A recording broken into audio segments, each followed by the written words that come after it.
From Cape Town, this is the Voice of the Cape. The Voice of the Cape.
Because this is a program, it's an annual program.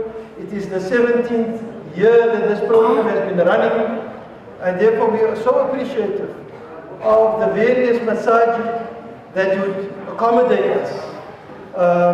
So on behalf of the Board of Trust, the Board of Management, the station management, and the entire structures of the Voice of the Cape, I want to thank you to have opened up the doors, because this door you have opened, it's opening it up to at least the communities around the masajid, so that we can do this Ahlan wa Sahlan program.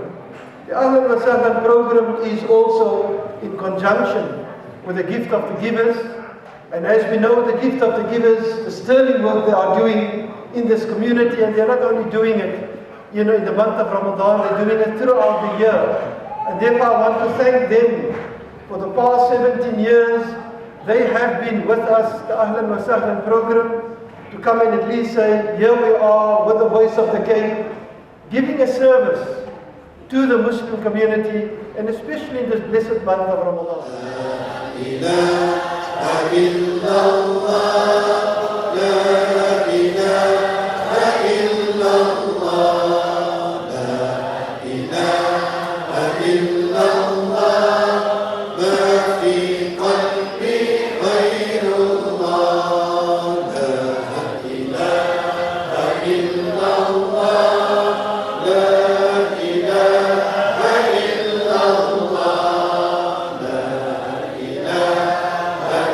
Allah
Live from Cape Town, this is the Voice of the Cape. The Voice of the Cape.